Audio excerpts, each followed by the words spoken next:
So welcome to the 2013-14 FRC season briefing. If we haven't met yet, my name is Kevin Ross. I'm the founding chairman of Washington First Robotics, and we are going to talk about many things FRC related tonight. So just quick logistics.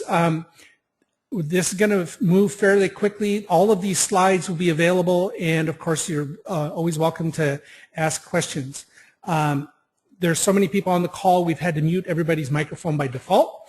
If you have a question, you can ask it. You can type it into the question box, or you can raise your hand with questions, and we will do our best to answer them in a timely fashion. And these slides and a video of this meeting will be posted on our website under FRC, the FRC webinar menu. You'll poke around and find it up there. All right. Agenda for tonight. Whoops, I went too far. Let me back up. I want to tell you about some of the important dates coming up. I want to make sure you all realize that FTC is available. I'm going to talk a little bit about the leadership camp, about grants, about Girls' Generation, about our workshops, and then the majority of this is going to be actually discussing the district model and what changes you can expect for this year. Let me start with the calendar of important dates. If you are trying to get an I grant for an FTC team or for actually also for an FLL team, the due date is on Friday, this Friday. So you'll need to get those in as soon as you can. For those of us doing for FRC related, our next thing on our calendar is on 9/21 is a leadership camp. Well, I'm going to talk about each of these a little bit more here in a minute. Key dates for you, 9/26/13 is going to be the registration for your first district event. 10/10 will be for your next district event. I grants for public schools for FRC are due on the 11th. On the 12th of October, we have Girls' Generation, and on the 9th of November, we're going to have our FRC workshops. So I tried to condense a lot of the dates down to this one informative slide. This slide will be in the slide deck you'll be able to download a little bit later. And I'm going to get an audio check real quick. Susan, is my audio coming through okay? Somebody has told me I'm garbling. Oh, actually, for me, it sounds really good and clear. Okay. So it might just be you, Joe. Let me know if it doesn't clear up. Hopefully it will. Okay. So that's the sort of the summary calendar for key dates. You're welcome to make a note of that, and we'll move on. So FTC this year is a great game, and this is a really great way for you to get some of your new FRC students up to speed and sort of participating in FIRST. It's also a great project if you've got a large team that you don't have the ability for everybody to participate in the robot build. So it's just a really, really good program. It's just as exciting as FRC with a much smaller team, but it's a very intense experience. There are I grants available to cover the cost if you're a public school. And this year, you get an automatic $500 rookie team grant, which will pay the $275 registration fee from FIRST, plus give you about $225 worth of store credit for buying your kit of parts. So it's a great way to get started, and it's real inexpensive this year. Highly recommend that you look into that. We also have, for FTC, grants for new rural teams. So if you're out in the middle of the state or in a rural area, love to have you think about using one of these rural team grants. That in combination with an I grant and the $500 means that you've got way more than enough money to actually run a team or two. So think about that. If you have any questions, you can contact Adrian Rimey. Adrian's email address is right there, arimey@firstwa.org. And do that before you order your materials. The grant is the rural grant is in the form of discounts for the online store, but you have to have the discount codes in order to make use of it. So let us help you out with that if you think that you're a rural team. All right, enough about FTC. Let's talk about the leadership camp. We're going to do another leadership camp. It was actually quite popular. We did one last August. This year we moved it into September so that we could make sure that more teams were able to organize and attend. It'll be on Saturday the 21st at Auburn Mountain View High School, which is in Auburn. We have a nice range of topics for you to check out. It mostly has to do with leading and running a team, and so we're going to ask you to kind of just bring your team leadership. It isn't for everybody on your team. We're really sort of focused on leadership issues, continuity issues, and some how-tos in terms of how to run a team. Love to have your team attend. We have room for about 250 people or so. If you would like to find it, it's under Events FRC Leadership Camp on our website, and you can find a little bit more about the day's schedule and a registration form. I'll let you do that on your own, but we do have a spot to sign up for it. Love to have you attend. All right.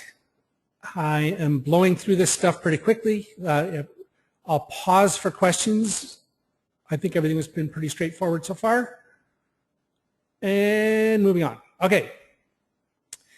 Big one for us all this year is the district model. And we're going to talk a great deal about this later, but I wanted to hit this part early in case somebody got disconnected. The district model that we're going to run this year allows you to play twice for the same registration fee that you've paid before. Since you are going to play twice, you need to consider your schedule about which events you're going to choose. We highly recommend for registering this year that you come up with at least 2 scenarios. That backup plan is just in case the event that you initially wanted to go to fills up. All of our events this year will hold 40 teams. So most of them are going to fill. Whether they fill but during the first round or the second round, we don't know. But it's just like all normal first events. They are first come, first served. All right. So be ready. Have a backup plan. 9/26 is the initial registration date. And so there you go. Good luck and have at it. Same thing is going to hold true for the second play, and that registration date is going to be on 10/10/13. You are able to register for a second event. Again, have a backup plan for that and be ready to go. We will allow, if there is still space available after the final registrations are in, there will be a third play option. Registration for that will be on December 10th at 9 a.m. and so hopefully some teams will want to take advantage of that. All right. Lots more coming up about the district model, but I just wanted to get the registration plan out of the way. All right. There are FRC grants available this year. OSPI has the same grant package, iGrant 424. We extended the due date, or they extended the due date until the 11th of October. So you have more time this year.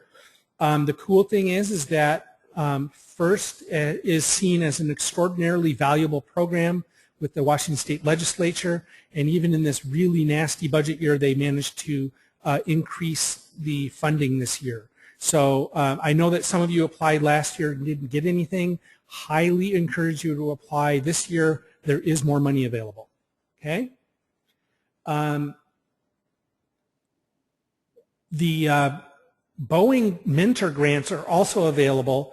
So if you have a Boeing employee, be sure to apply. There is an internal website. This website you're looking at here is only available to Boeing personnel. I'm going to see if Darren is here. Darren didn't make it tonight, but the applications for the Boeing mentor grants close on October 9th. If hopefully everything you need to know is on that website. If not, Darren G. is our Boeing focal person for this grant. He's also one of our key volunteers. You can email him and he can answer questions for you. Please don't email him until somebody gets a chance to read that homepage link up there. Okay, we really appreciate your limiting your. Don't send him random questions. Try and find the information on your own. Okay, NASA grants should be available again this year, and as of the last time I checked, there was no actual information up there. Whoops, sorry, I just brought up my web browser. I apologize. But usually they end up having some sort of grant form available. It's a completely random. It's a completely random date. In fact, actually, here's the page here. Keep an eye on this site. When we know, we'll try and notify everybody, but it's kind of incumbent on you to keep an eye on this. You can also sign up for Twitter, but I'm not a Twitter guy, so if you tweet, you can figure it out. Okay. So those are the 3 big grants that we have at the moment. OSPI is for Washington State public schools only. However, the Boeing and NASA grants are national, so you're able to apply for those. Doesn't matter what state you're in. Okay. If your team is in trouble and really needs help with fundraising, we have a new person who is going to be our president and executive director. Her name is Erin McCallum. I apologize. I will fix it so her name is in the is here, but she's awesome. She can help with some of the fundraising, and also if we end up with grants that for specific purposes, if we know that you guys are in trouble for funding, and please, only if you guys are in trouble and don't think you're going to be able to compete, let us know, and we will do everything we can to help you out. Okay.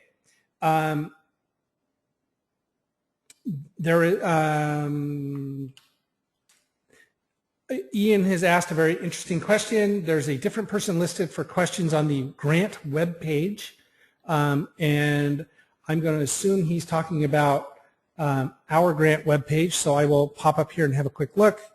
FRC grants. I may have left it as Cindy Strong, didn't I? Nope. Well, I don't know what web page Ian is referring to, but there is Ian. Let's make sure that your Boeing contact person has gone to this page first. Apparently this has got quite a bit of information on it. Okay. Apparently there are also, I've just been informed by Eric, and I'm going to unmute Eric to see if he's got a microphone on. Eric Van Buren is one of our is our senior mentor, and I'm going to unmute you, Eric. There you are. Hi. I'm here. Yep, I can hear you. So what do you know about NI grants? They've actually got grants for all FLL, FTC, and FRC. 500 for FLL, 1,500 FTC, 4,000 FRC. Those are maximums. Applications submitted by November 1st. Thank you. That is a grant I did not know of. Go ahead. You must use LabVIEW or LabVIEW for Lego Mindstorms or NXTG. So if you are a LabVIEW user, this looks like a pretty decent one. I'm going to add this link to our. I'm going to add this link, but if everybody looks in your chat box, there is the link to it. As everybody's attention gets diverted from the presentation. However, I pasted this link into the chat box here into the webinar software, and we will get this incorporated into the slide deck. Cool. Thanks, Eric. I'll let you No mute problem. yourself. Okay. All right. So let's talk about Girls Generation. There are 2 Girls Generation events this year. One is in Washington State. The other one is in Oregon. I have information about the Washington State one, which is going to be on the 12th of October at Tahoma High School. Actually, I think I'm wrong. Tahoma Junior High, Kevin. Thank you. I will fix that in the notes. Adrian, will you remember to send me a note to fix that? I will type it right now. And I did put that in bold when I sent out the email today since it was at the high school last year. So okay. So Adrian and the Bare Metal have shipped in a regulation FRC playing field for ultimate ascent. Our goal is to help you recruit more girls onto your team and give the girls that are on your team a chance to take the reins fully. So the idea behind this event is that they are going to, they're in charge. They are only girls get to be drivers and coaches, and we're really hoping that they get to also be the pit crew. You can bring some boys for the pit crew and to come cheer. So it isn't limited to just girls, but we do intend for you to have girls on your on the field. So this is a great event for them. They're pretty much the exact same thing is going to happen on the 19th of October, and that'll be at Catlin Gable down in Oregon. You can look on the OregonFirst.org website for that, and I'm gonna see if I am looking to see if Dale is here. No. John Jennings, would you type for me? Do you know if his event is full yet or not? So we do. We are doing pretty good on Teams for Girls Gen. There are just a few left. How many are left, Adrian? for our Girls Gen, we have 11 spots left. So we have 19 registered, but we do have quite a few spots left. And we raised it last year. We had 24. This year we raised it to 30. It's a lot of fun. So it really is. The kids, and we encourage teams, even if you don't have enough girls, please either shoot me an email or shoot an email to girlsgen at firstwa.org, because we want to make sure that everybody can participate. So we might combine some teams together. We might add you on to a team that's already registered, but we do want to make sure that all the girls get a chance to participate. Yep. So we will get your girls onto a team, or we will get girls for your team. Let us know. All right, and that, by the way, everybody, is Adrian Rimey. She is the Washington First Robotics Program Manager, and so you're going to see her name popping up constantly throughout this presentation. She is a huge resource for us. So feel free to email her. It's her job. Okay, off we go to the next slide. We are planning November workshops. We're looking at November 9th as the best date. I'll be honest, we've been doing so many things this year, we have not worked out the details, but mark that on your calendar. And we're going to be looking for help putting together a great program. We're also looking for teams that would like to do more remote locations, say in Spokane or in the middle part of the state, that would like to host a workshop. We invite you to do that. Last year we did it at DigiPen, and we completely blew out the capacity of the building. They asked us not to do that again. So if you can help, we'd love to get these spread around and to be more convenient. The whole idea behind our workshops is to allow the rookie teams and the rookie team members to come in and be able to learn from the veterans. It's a great way for the FRC community to get together and feel like a giant community. All right. Okay, so those are the highlights of the calendar. And I'm about to head off into the district model. And so before I do that, does anybody have any questions about what I just went through? or about anything that you feel like I missed telling you. The one slide I just realized I missed is that kickoff. Kickoff is going to be the first weekend of January. I believe it's on January 5th. I have not heard... Kevin, it's the 4th. The 4th? See, that's why yes. Adrian's here. So it's going to be on Saturday morning. We are pretty sure we have kickoff events in Mountain Lake Terrace, Auburn, Vancouver, I believe Wapato. Somebody from Wapato tell me whether we're doing it in Central Washington. I assume we are. And then Spokane. So we have 5 kickoff sites for you to choose from. Vancouver's has actually moved to Wilsonville, Oregon, I was just informed. So so we have 4 in our state. Woohoo! That is on Saturday morning, January 4th, 2014. And you can expect to, I think it's starting at 7:30. I don't have exact details, but it's early in the morning. Okay? Hopefully that made sense. In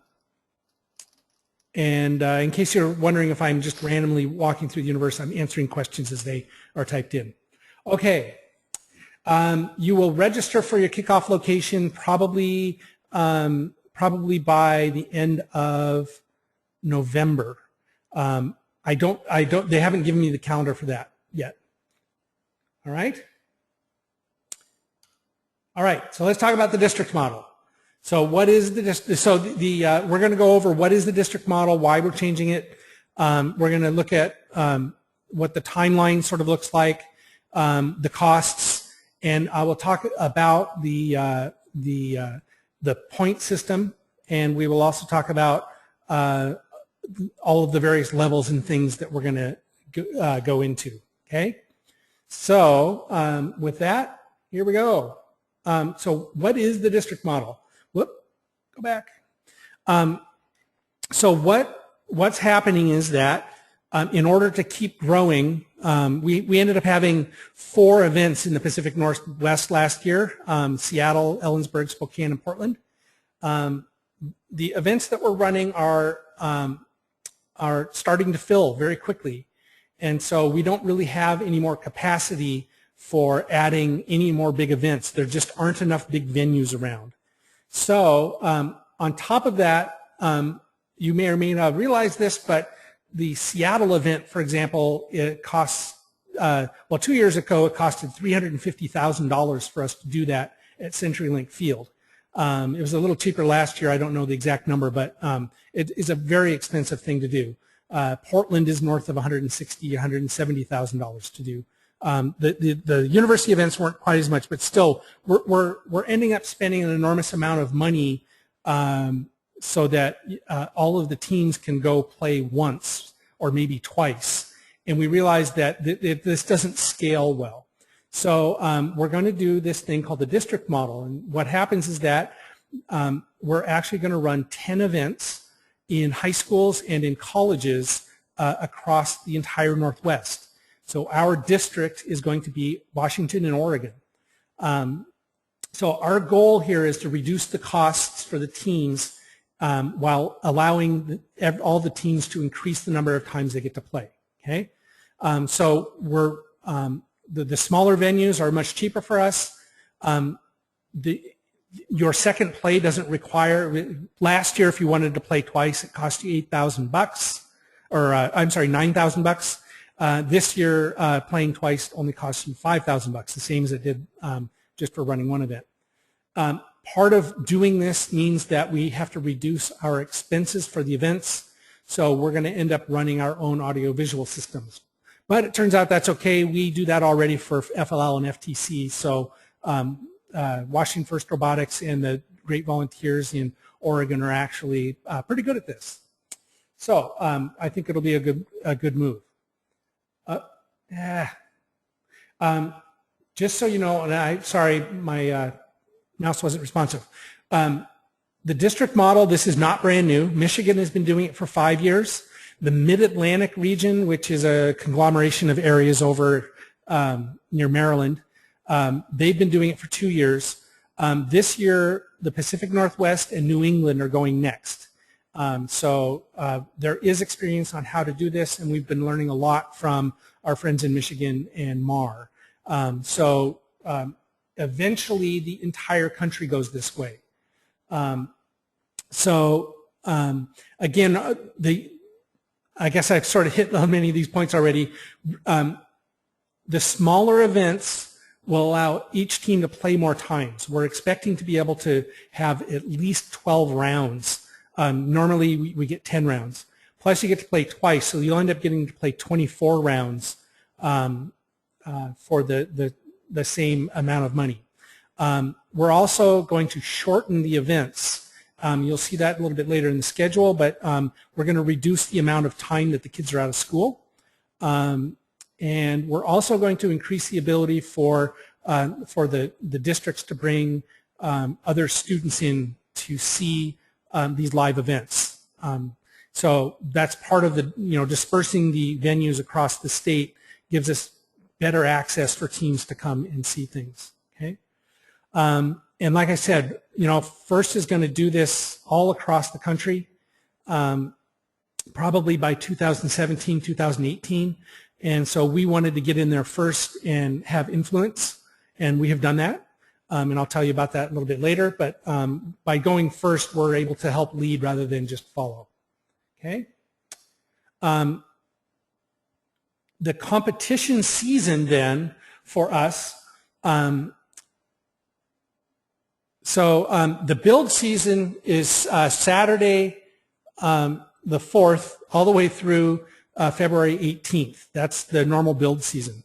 And then, at one aspect of doing 10 events in about 6 weeks is we basically have 2 events every weekend.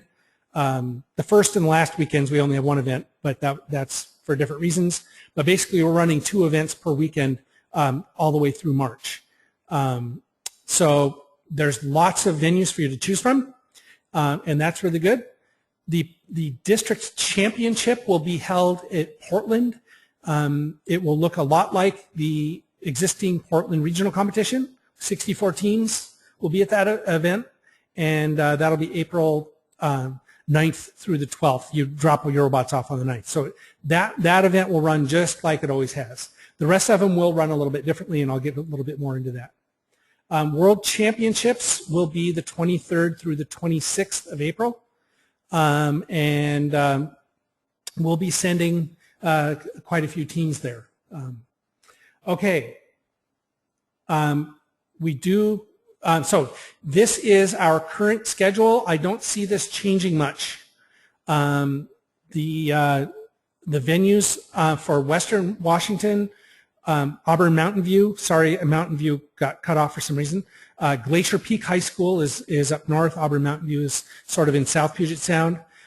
Mount Vernon is a little bit farther north. We're excited to be able to expand the program up that direction. We're also going to do one at Shorewood in the Shoreline area, and another one in Auburn. That's not Auburn Mountain View. That's actually Auburn High School. Central Washington University will be doing it again on week 5. And then Eastern Washington University, we expect to do it at Eastern Washington in Cheney on week 3 with a huge asterisk. We don't have the venue confirmed, and we won't have the venue confirmed until quite late in the process. We are making very clear plans to do it at West Valley, which is on the other side of Spokane. So if you are making hotel reservations and such, and you are going to the Eastern Washington event, you need to consider the fact that we may move away from Cheney and over to West Valley High School in Spokane. Okay, so big asterisk and flag on that one. Okay, in Oregon, the week 2 event will be in Oregon City. It's actually at Oregon City High School, the old Oregon City High School, and Deb and those folks will be cluing all of the Oregon teams into exactly where that is. Week 4 will be at Wilsonville High School, and week 6 will be at OSU, Oregon State University, down in Corvallis. Nate Edmonds is asking, are there more than 40 teams east of the Cascades? No, there are not more than 40 teams east of the Cascades yet. We're hoping for it to be close.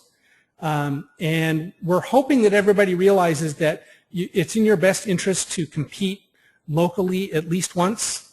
And, you know, it's going to reduce your costs if you can drive from, you know, if you can stay home during one of these events, there's an enormous cost benefit to you. Plus, you're able to invite more people to come see your event. So we will be sort of encouraging, we're not requiring, but encouraging teams to try and register at the events, at least one event that is closest to you. It is entirely up to you where you go. If you're from Washington, you can go to Oregon. If you're from Oregon, you can come to Washington. These are all open events. That's just like it runs now. You know, you're free to go elsewhere.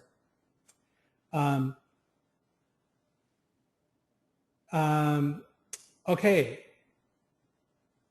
John has asked, please discuss participating in a district and regional event. That's coming up, John. I got a lot more coming about this. And Kyle has asked, if your team plays 2 sessions, can you fix the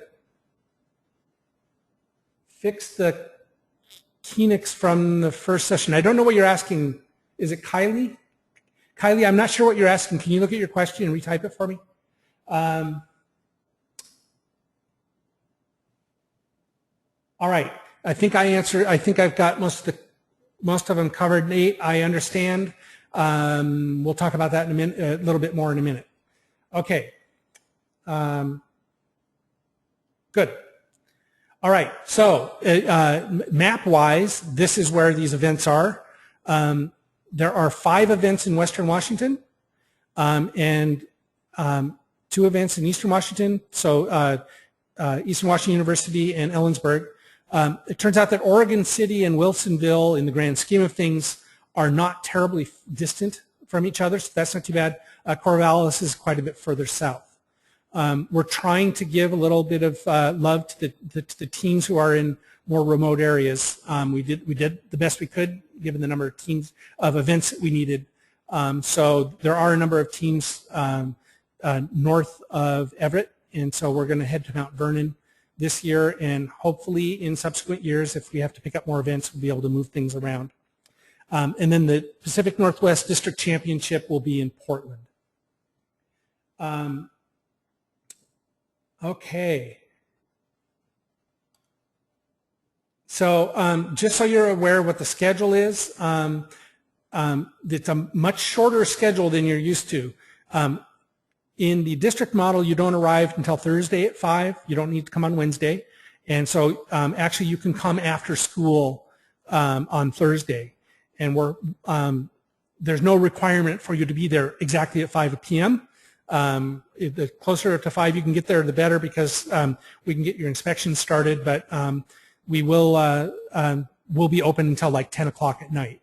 Okay. Friday will be qualification matches. Saturday in the morning, more qualification matches. Saturday p.m. Final round awards, and then the teams depart. So it's a 1 day shorter for you, or 1 school day shorter for you.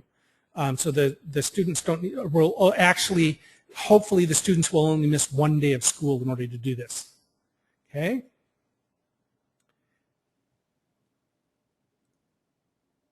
Here's a typical event agenda, just so you can see it and sort of compare it in your brain to what you're used to at a typical FRC regional. Pits open at 5, close at 10 on Thursday. The pits open at 8. Opening ceremonies are a little later, and the matches begin a little later on Friday. So we're trying to make sure that we can accommodate the teams that are coming in later and still need to work on inspection.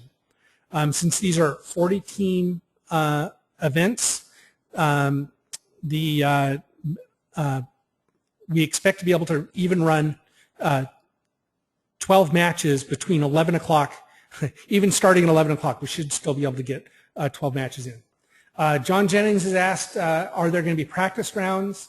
Actually, many people have said, are there going to be practice rounds? Yes, assuming that the field is ready to go. As soon as the field's ready to go on Thursday, it's open season on practice rounds. It'll be a first come, first serve. We're not going to try and schedule you a specific spot, but we will move teams who have not been able to practice before up to the front of the queue. You wouldn't believe how many people just asked that exact question.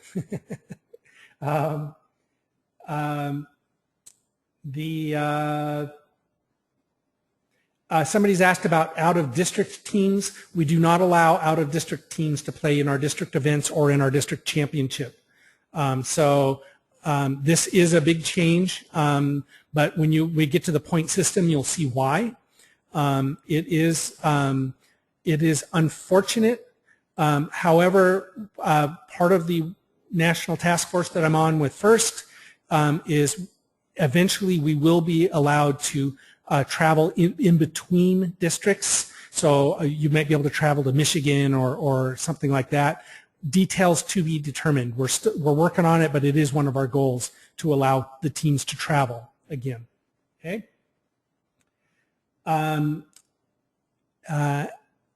Alexander asked how many volunteers. Alexander, I think we have to limit the number of volunteers at these events. It'll probably be around 50 or 60 at the most. We'll know for sure once we get everything staffed. These are much smaller venues, and there just literally physically isn't enough room to put as many volunteers. So we'll get all that figured out. If your team plays 2 sessions, can you fix the mistakes from the first session into play better in the second session? Yes, absolutely. So Kylie has pointed out that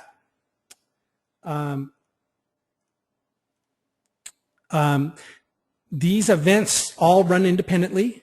So you are going to accumulate some points during week 1. So let's say, for example, your schedule was week 1 and week 4. In between, you still get your 30-pound holdback allowance, and so you can modify things, and you will also get your 6 hours of robot access, and I'll talk about that here in a little bit. Yes, you can improve your robot in between rounds in a limited fashion. Hopefully that made sense. When will the volunteers be contacted for training? Michael, we're working on getting to that right away. We are still trying to get our head around the sheer number of volunteers to run 10 events. Just the key volunteers, we end up with 100 key volunteers, and we're still trying to figure out the training schedules and those sorts of things. So all of that is going to start happening in the next 2 weeks. So you will be, if you are signed up as one of our on our key volunteer list, you are going to start hearing from us very soon, and we appreciate your patience while we figure this out. Okay, so back to our schedule slide. So the key thing is that Friday night is going to run much later than we have before. The matches will end at 7. You'll notice that there is no award ceremony on Friday. All of it will happen on Saturday. The pits will close at 8. And then Saturday, it looks like a normal FRC event, although the award ceremony is likely to run longer because we're going to do a lot more awards on Saturday. Okay, making sense? Okay, let's go on to the next. So before you arrive, so prior to your arrival, you still get your 30 pounds of prefab holdings, works just like it did before.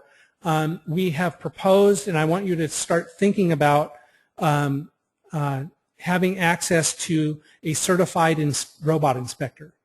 We will have a program set up, and we'll have various ways for you to get your robot inspected after you've bagged, but before you do your robot access period. Our goal here is that you'll be able to know what it is that you need to fix, and you'll be able to fix that in the comfort and luxury of your own facility because we realize that you're not going to be there all day Thursday, okay? So, and you get this each week you compete. Now, the pre-event initial inspection is not your final inspection, but we will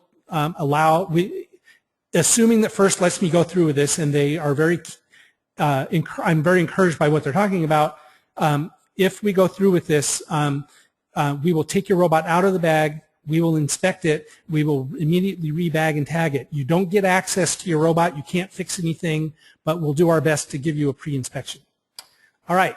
Another big change is that you get this 6-hour robot access period. So you can you get a 6-hour period for before each one of your events. I believe it is supposed to be within like 3 or 4 days of your event. So and you'll be able to read up on the rules with that. I'm quoting last year's rules. They are making a couple of minor changes. I don't know what those changes are. Okay, so basically you're able to do stuff in your own shop. I'm personally looking forward to that. It makes life a lot easier. So this is definitely a positive thing for us. Okay, so that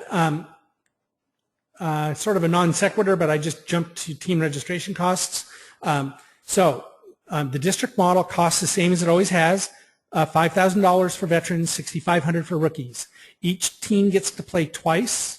So, you know, if you were a team that normally ended up trying to play 2 events to qualify, you now get to play 2 events and for the same fee. So we hope that we've saved all of the teams that like to play twice some money. Okay. If there is room, there will be third plays available. They're likely to cost another $1,000. However, you won't accumulate points in those events. Okay, so you'll just be there to play. There are some proposed changes to which is going to denote your third event. We're still haggling some things out with the other districts and with FIRST on this. So please don't ask me any questions about third plays for another several weeks. I'm not going to be able to tell you anything. Okay. Matt has asked, is there any chance of a 4th event? If you're, and Matt has got a very interesting point. They've got a team with tons of students. If there's space available, Matt, I believe that we could allow for a 4th. I need to ask, I will bring that up in my meeting on Thursday. Great question. All right. Now, if you've played twice and if you've qualified to go to the district championship, there is another registration fee. There has been a layer added between the normal plays and getting straight into St. Louis, and so that other level is this $4,000 registration fee for the Pacific Northwest District Championship. We will be taking 64 teams out of the 100 and probably 85 teams that we expect. This is a generic thing. Actually, it turns out that all of the FIRST programs have grown so much in the past couple of years that an additional level has been added, even to like FIRST Tech Challenge. Now you go from our state championship to a super regional to St. Louis. So it's the only way that we can accommodate the sheer volume of teams. Okay.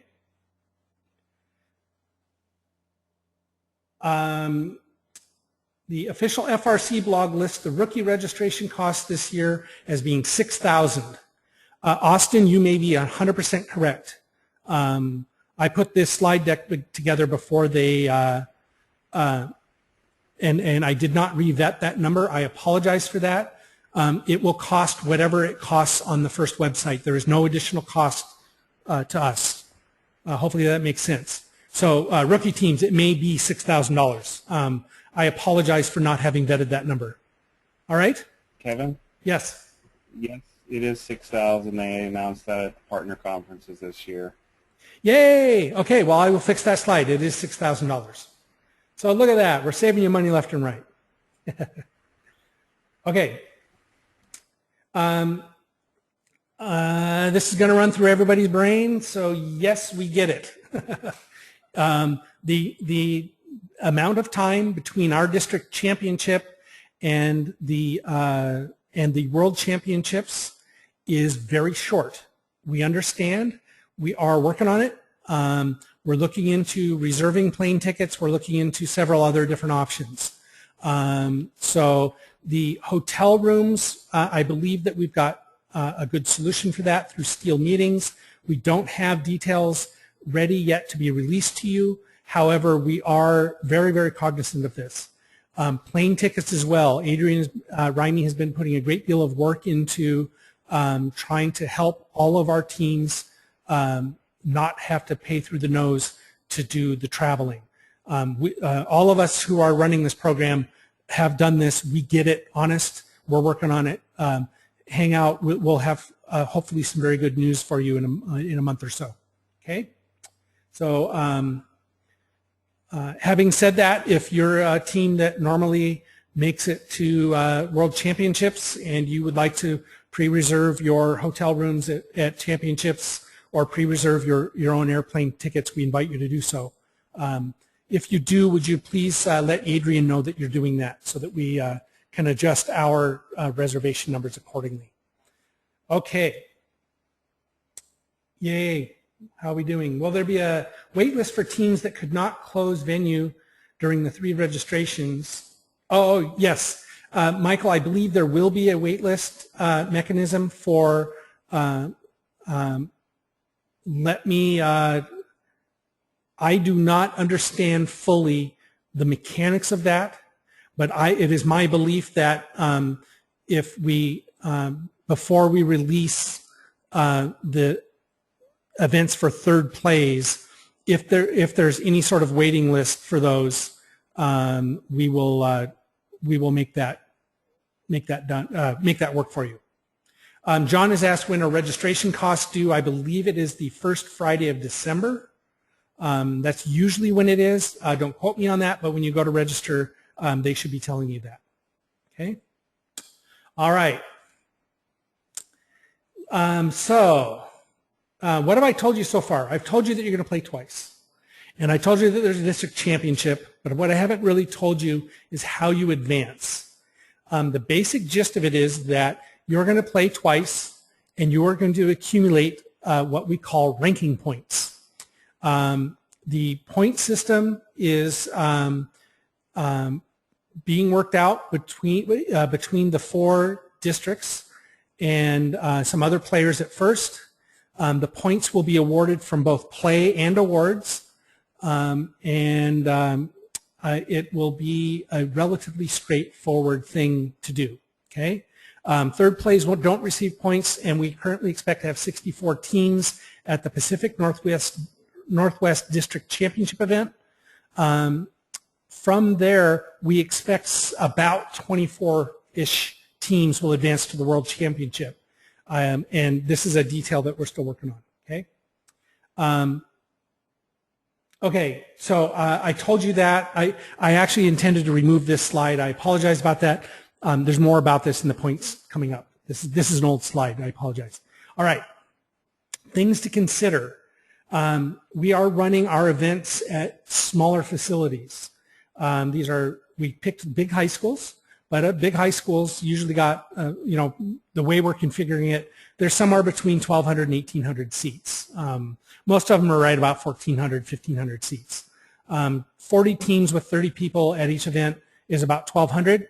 Turns out that we have a lot of teams that are less than 30, but we also have a lot of teams that are well in excess of 30, as in, well, a couple of them last year were in excess of 100.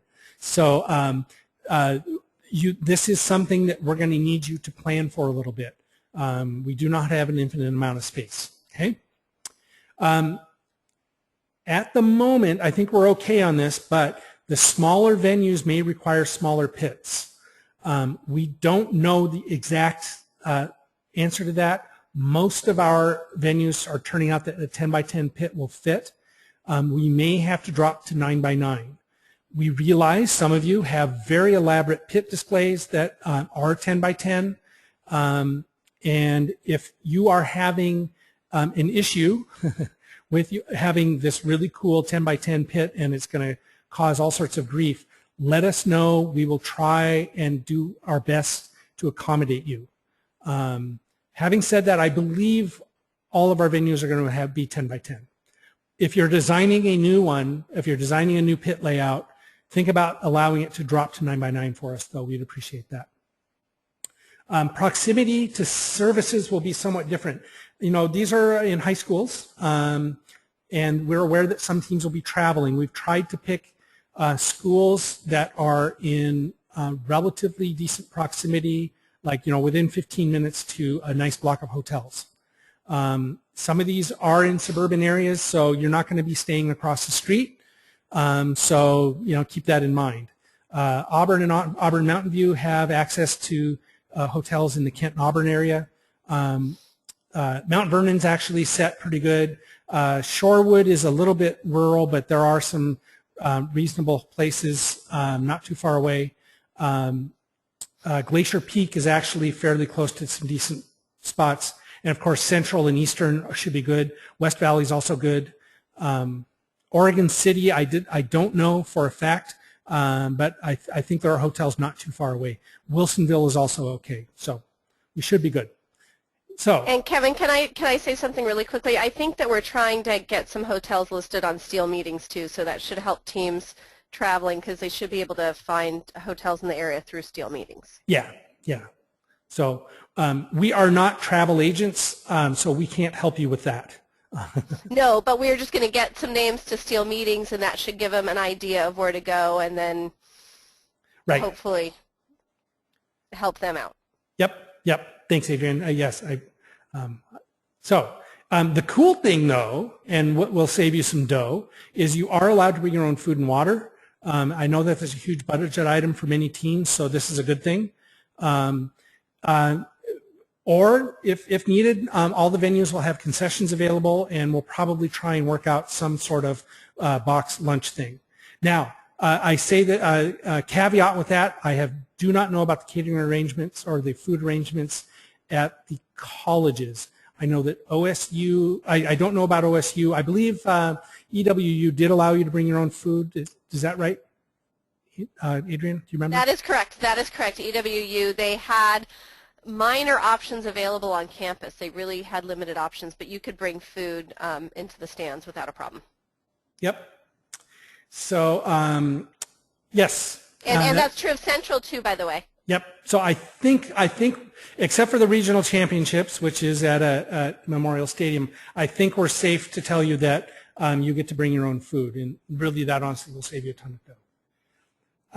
Steel Meetings, for those of you who are asking, is the official travel company for FIRST, and we will have more links. Your team leaders will hear more about Steel Meetings in the upcoming months. And you can get there from the US FIRST website too. There's a travel link. Yes. Okay. So those are some of the big changes. This is all good and exciting.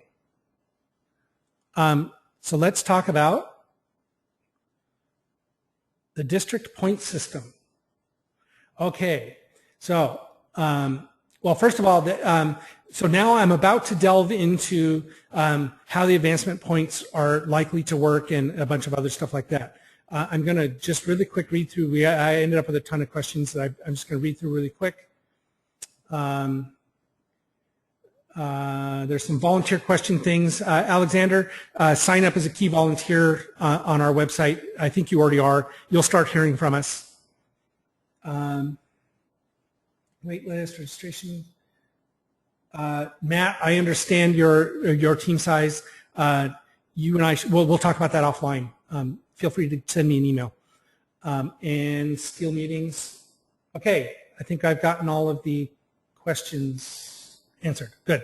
All right. What everybody's interested in, the district point system.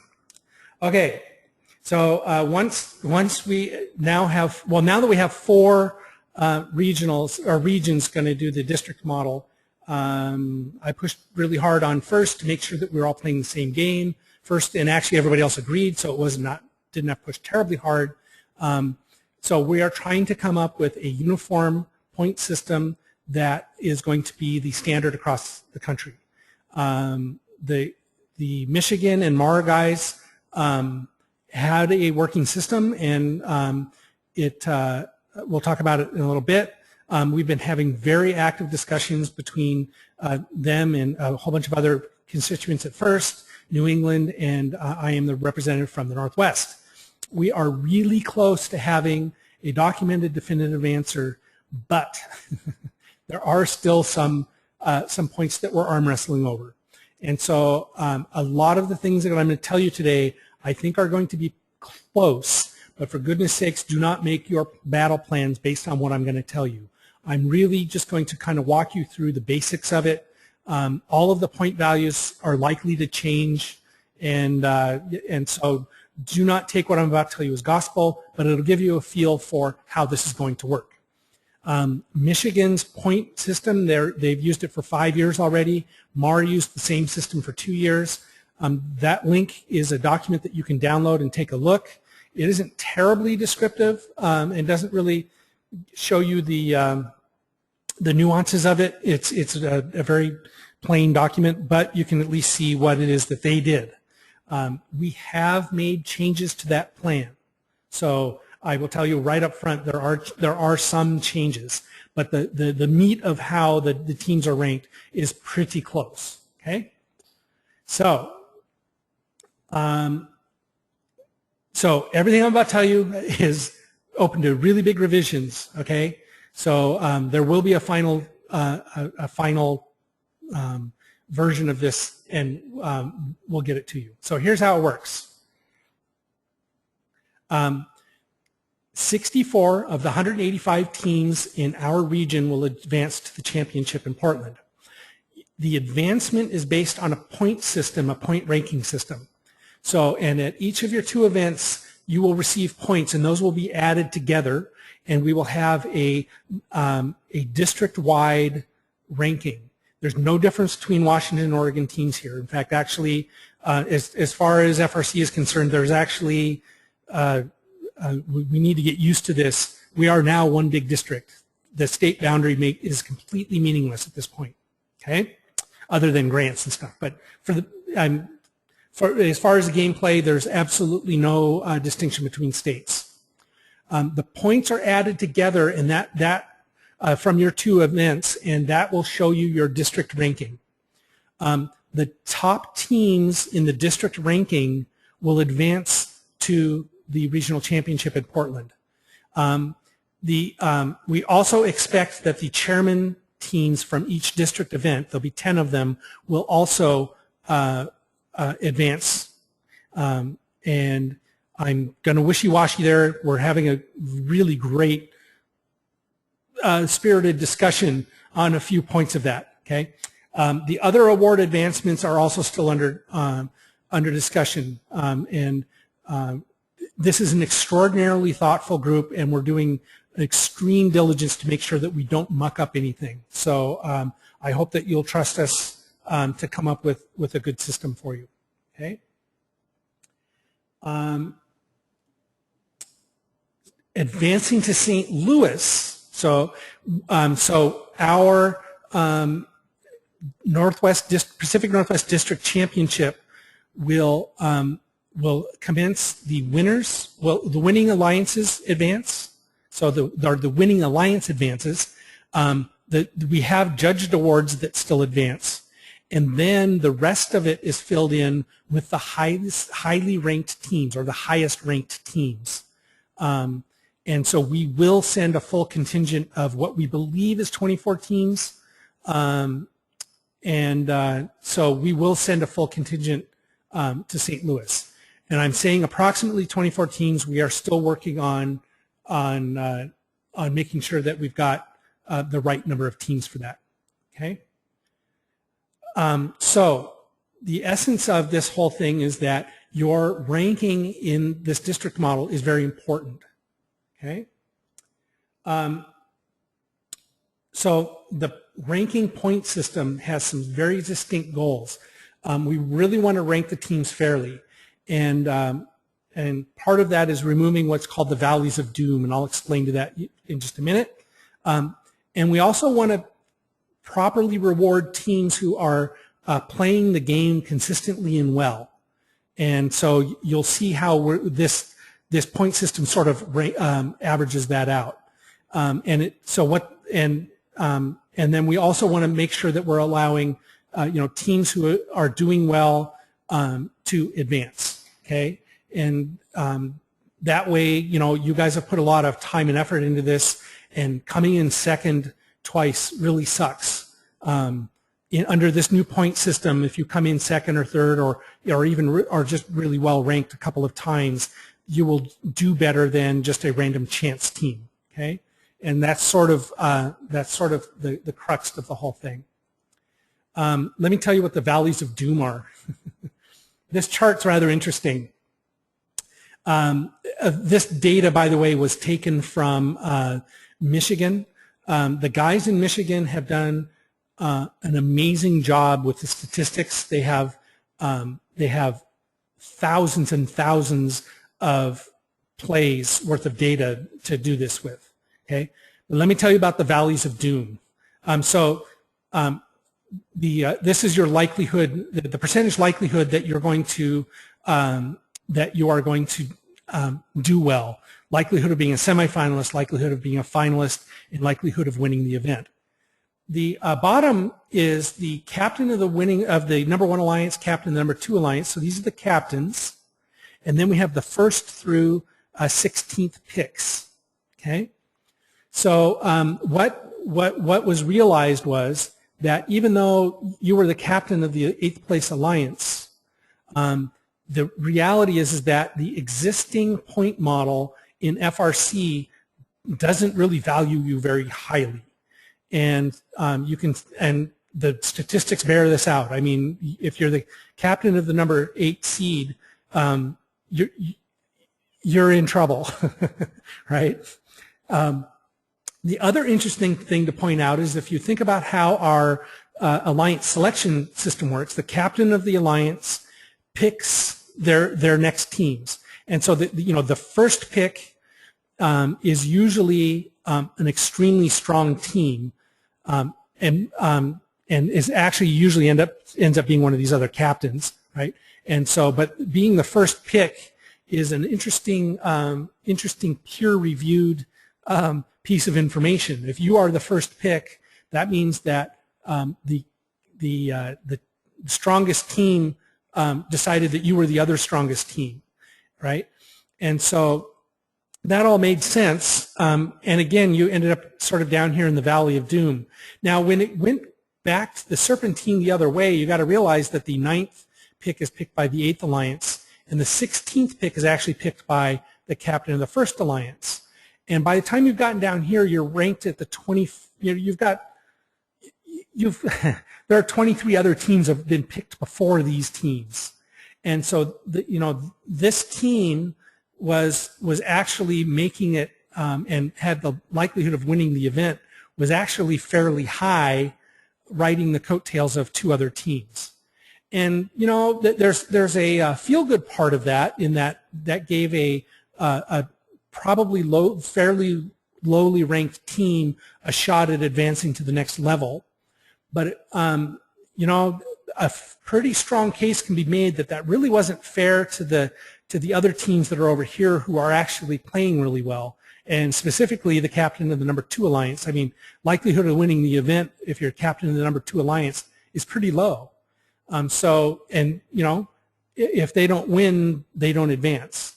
So this is what's considered the valleys of doom in first, and this is one of the things that the Michigan model, or the Michigan point system, tried to address. We spent weeks going through their data, going through their numbers, arguing things up one side, down the other, and I'll be honest with you, I think that they did a pretty amazing job putting this together. I'm very impressed by its ability to rank teams fairly, and I'm very interested in seeing what it's going to do to our region.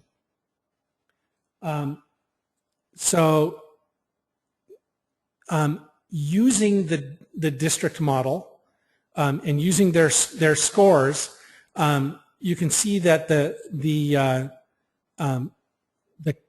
16th draft pick, yes, they were probably going to be part of the winning alliance, but they're now ranked much closer to the captain, maybe the 4th or 5th alliance, rather than being ranked all the way up here with the most winning alliances. And you can see that the points earned really sort of leveled out, and it's being captain in the number 8 alliance is still not the best place to be, but at least you're not you are being rewarded much closer than, say, the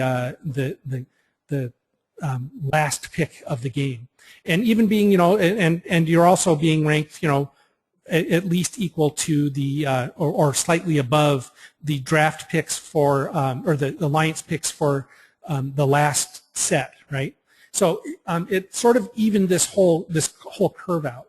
And so I think it's a nice, well thought out, very easy to explain and easy to understand system. Okay. Now, one of the other things that they pointed out to us was, or that the data sort of presented, is they decided to compare the basic performance in another way. They took this chart. This is since 2004 to 2013. These are it's a very confusing graph. Let me try and explain it to you. The red line here, these are the percentage of teams from those districts that made it to the elimination rounds at the World Championship.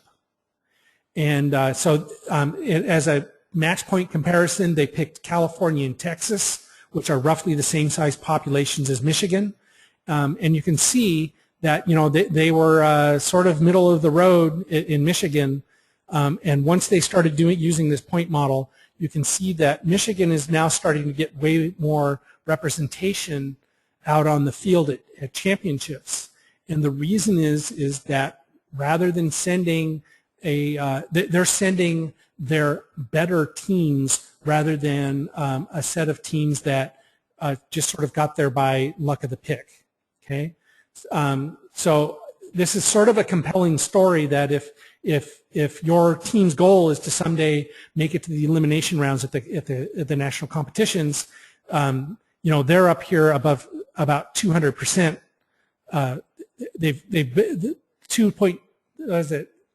That'd be 2.25 times better. No, wait. They're about 100% better. He explained me the representation number. They represent much better. There's a huge paragraph that goes with this thing I didn't want to give you, but hopefully you can see that their model seems to work, and they'll point out to you very quite often that it isn't the fact that the Michigan teams are necessarily better as individual teams, and that's not why they make it to the elimination rounds all the time. The reason is that they are sending their strongest teams rather than a sort of a collection of teams, and mostly it has to do with that last pick, that 24th elimination pick. Okay. Sorry, I just fire hosed you with a whole lot of information, but I hope you find this as compelling as I do. I've been living and breathing this for about since the beginning of July, and we meet weekly, and we have very long meetings, and we've considered all angles, and I believe that we are actually headed in the right direction with this. So let's talk about, here's the rough overview of what it looks like for you to advance. You're going to play a district event, and we're going to play 2 of them actually. You're going to establish ranking points. Those ranking points come from your win-loss record. So your qualification points, 2 points for a win, 1 point for a tie, 0 points for a loss. Then if you are a highly ranked, if you are one of the alliance captains, you will get ranked. You get 16 points for being the number 1 ranked. You get 8 points for being the number 8 rank. Then if, as you are picked in the draft, the number 1 pick, which will get an additional 16 points for being the first pick, the number 20, or the last pick, which is actually usually the 24th team, is only going to get 1 point. Okay, and it's sort of interesting. We had long discussions about this, and you know, the Michigan folks have realized over time that this is a very interesting peer review, because this picking is based on scouting rather than your win-loss record. And we know that your win-loss record, everybody's been doing an FRC event, sometimes your win-loss record has little bearing. It has more to do with how well you got paired up on the random assignments than it does on how well your robot is performing. So, you know, we still give you credit for the win-loss record, but now we have this sort of draft pick peer review system added in here. So that's part of the reinforcement of, yeah, your team is actually pretty good. Okay. Then you win 10 points for being a semifinalist. You win 20 points for being a finalist, and then you get 30 points for being the winning alliance. Okay, so all of this combines into your ranking points. They also give teams a little bit of a boost, about a 5-point boost for winning one of the judged awards. You know, the idea was that in totality, they're trying to capture, you know, who are the teams that are, you know, not only competitive but also doing a great job at being a first team, and winning some awards as part of that.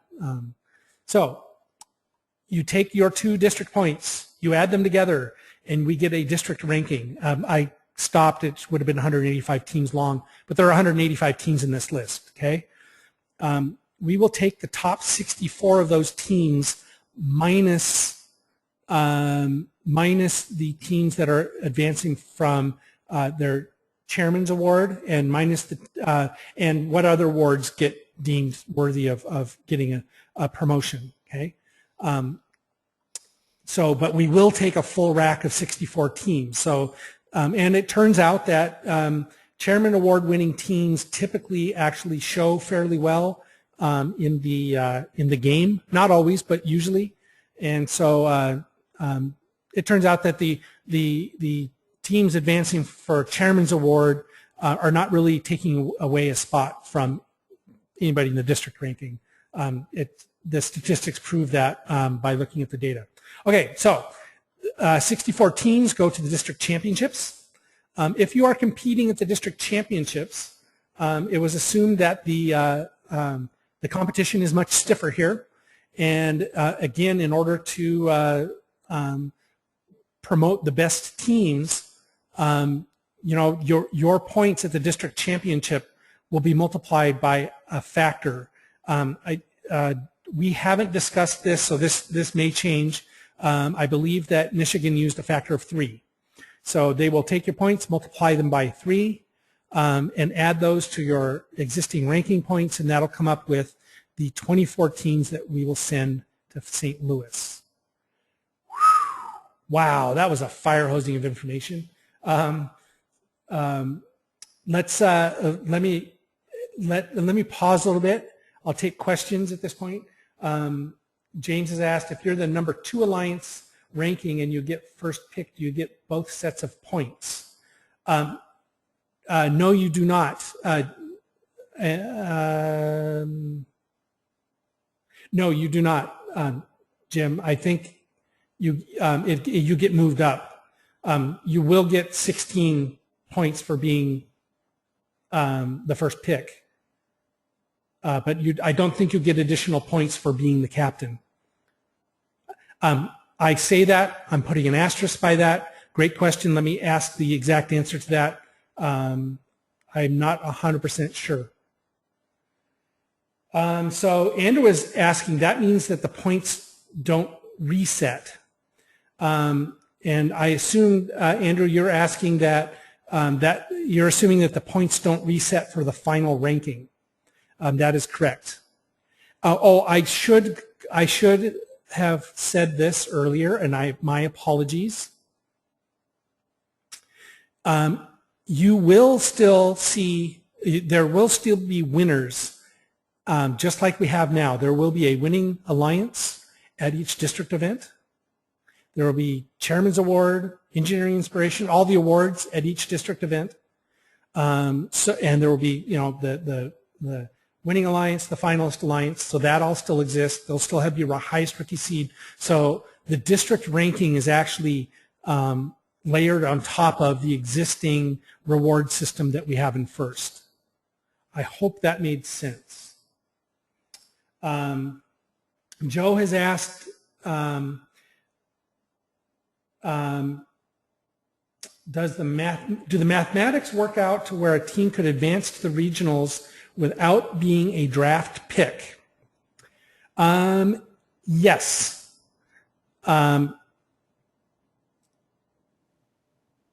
Without being a draft pick. Well, you could win Chairman's Award. You could win Chairman's Award would get you to the championships, Joe. No, the math doesn't work out like you're asking. He's asking, would it help eliminate favoritism of the top 8 seeded teams from choosing the 30th, 40th seeding as an alliance partner instead of a higher seeded team? This is going to be a pretty competitive, a slightly more competitive environment. We have considered that. Will people game the system? We analyzed that. Actually, we analyzed that quite carefully. It was one of the first concerns I had, which was, will teams try and game the system? We don't believe you can actually game the system like that, and there's no evidence out of the thousands and thousands of rounds played in Michigan that that has happened. Austin has asked, just to clarify, does winning the Chairman's Award or other significant award at a district event give you a pass to the district championship or to the world championship? It is my belief that Chairman's Award will get you to the district championship. So you will win the district Chairman's Award at your event. You will more than likely advance to the district championship. You will be competing for the Chairman's Award there as well as with your robot. From the district championships, we're likely to send the top 3 Chairman's Award winning teams. So rather than just one will win, but we will also send the 2nd and 3rd place teams. I believe that's probably how it's going to work out. I've said that, and I'm putting a big asterisk on it. We'll find out. I probably shouldn't have said that, but I did. Okay. Andrew has asked, do the points reset between the district rankings and the district championship? Reset? No, they don't. However, when you go to the district championship, your qualification points and stuff are all reset. So the game runs like it just does now. All of these points happen after the game. So each event that you're at has the standard first rules about qualification points and then eliminate alliance selections and those sorts of things. All of these points are determined after the event. I'm hoping that made sense.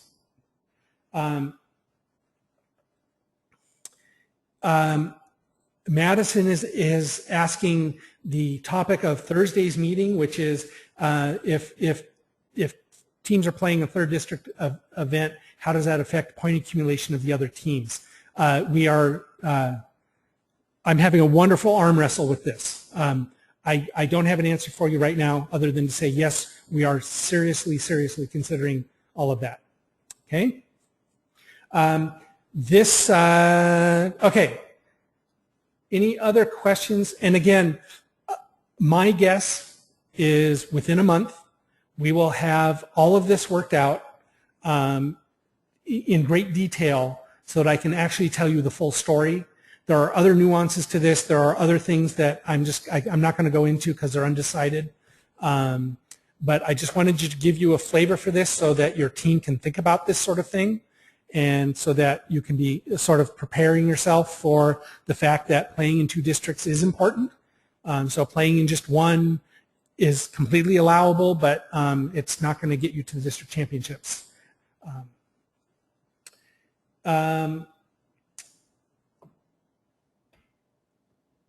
John Jennings has asked an interesting question, and it's probably something that I didn't allude to earlier. So I'm going to expand on his question with a statement.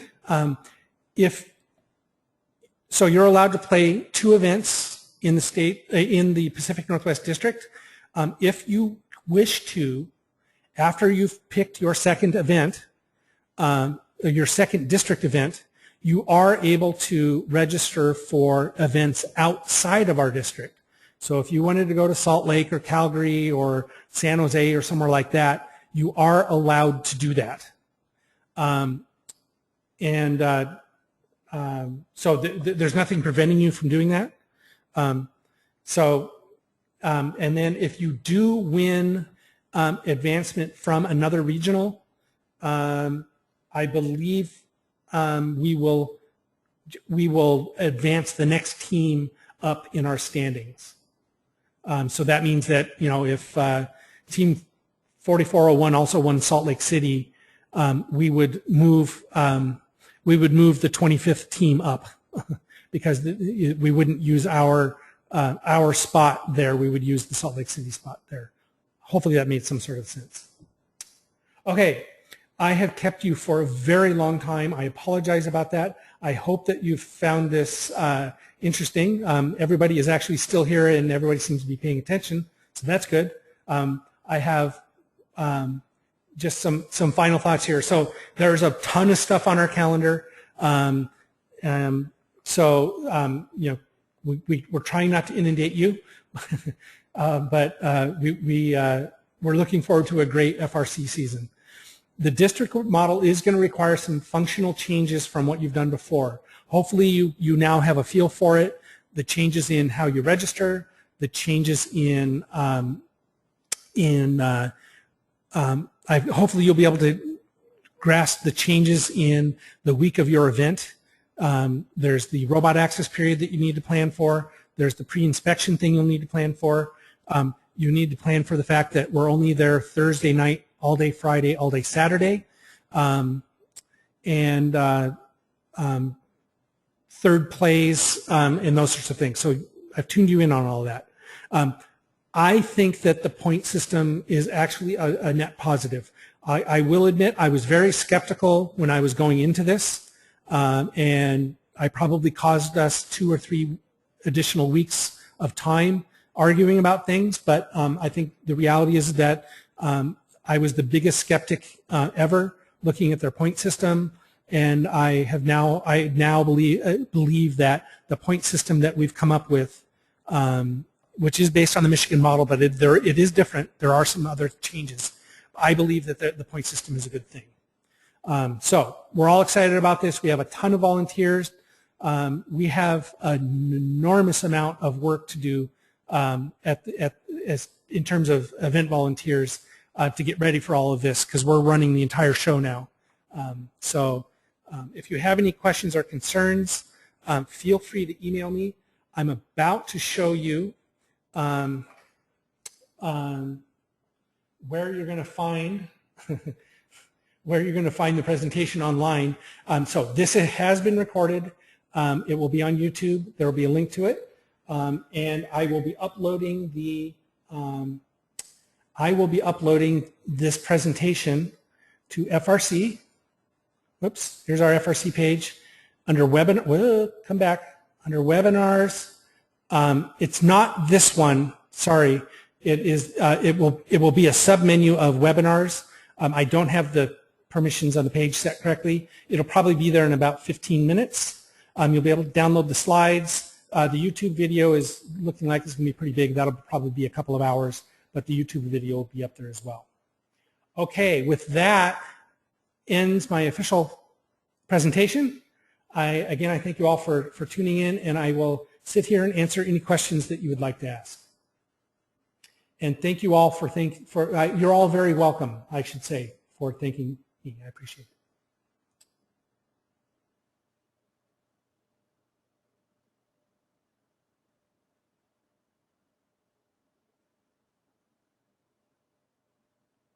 Okay, so if you've got a question, give me a shout. Otherwise, in the question box. Otherwise, we'll shut her down here in just a minute.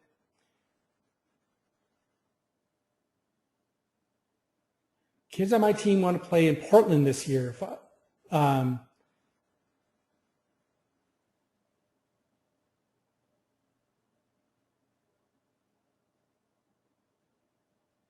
So Nate is asking, the kids on my team want to play in Portland this year. Well, in order to play in Portland, the Portland Regional no longer exists. It's now the Pacific Northwest Championship. And yes, it will cost you an extra $4,000. If you've qualified to go to the championships, I have nothing for you to soothe you. It costs more. However, you know, you're already you're going to get to play twice for the same money already. So if you were to go play 3 times on your way to championships, you would also pay $9,000. So on the potential point model, is it 1 point for a win? No, it is on the potential point model. It is 2 points for a win, 1 point for a tie, 0 points for a loss. Ian, I hope that made sense.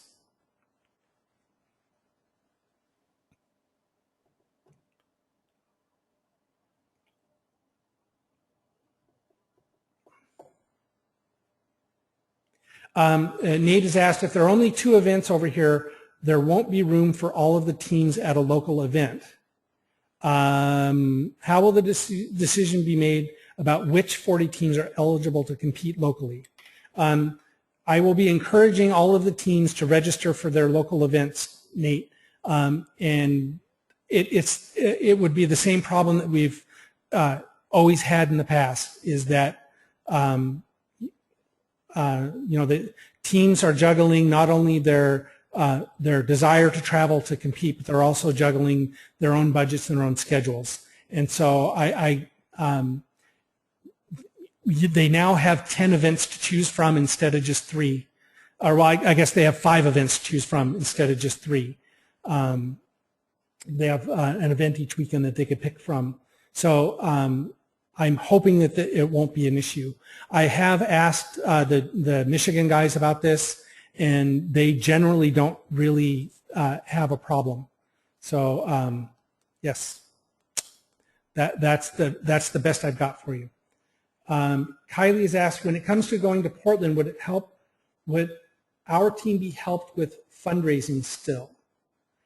When it comes to going to Portland, would our team be helped with fundraising still? So we need your team to be considering, if you're going to be going to Portland, you may want to consider doing some additional fundraising up front. And if you don't use it, you can use that money next year. I think that it's important to, I think it's important to start planning ahead for that sort of thing, Kylie. If you're having issues raising that sort of money, I'm not exactly sure where you are, but you know, you can get a hold of Deb Mumhill if you're in Oregon, or you can get a hold of Aaron McCallum up here. Washington First Robotics is trying to raise enough money to help teams who are in a lurch, but we also have to raise money to pay for all of this, and so we don't have a ton of money sitting around waiting to hand out. Okay, Austin Henry, do we have a rough idea of when OSPI grants will be awarded? Yes, they will be awarded in late October, so it'll be. I'm going to guess maybe the week of the 24th, whatever or the 20th, 24th, somewhere in that time frame of October. If your local event is late, how can you be assured? Let's see. if your local event is late, how can you be assured after first registered at an earlier event? John, I think the key is it has nothing to do with the calendar. You should register for your local event first. It has nothing to do with the calendar date. You just need to register your team. You need to register, first pick your local event is what I would do. Nate is asking why only one event in week 1 and one in week 6. It had almost entirely to do with the calendar. It was very difficult for us to find venues for week 1, and OSU was only available week 6. We were trying to make sure that, here I'll zip back to the schedule so you can see what I'm talking about. We're trying really hard for the events not to be back-to-back. So so Oregon, a week off, Oregon, a week off, Eastern Washington, a week off, Eastern Washington. In Western Washington, we have, a South End event, a North End event, another North End event just because that was the only way we could schedule it. But it's close enough. These are not so far apart that people couldn't travel. Shorewood is sort of in the middle, and then another South End event. So we were trying to make sure that everybody had at least a week between events as a possibility. So that's we were trying really hard not to use week 6 originally, but that's just how the schedule ended up working out.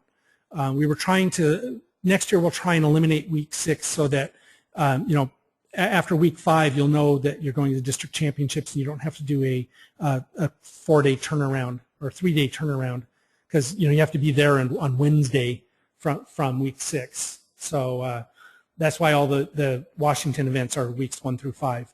They just couldn't get a venue scheduled in Oregon. Okay, hopefully that made sense. Okay, any other questions?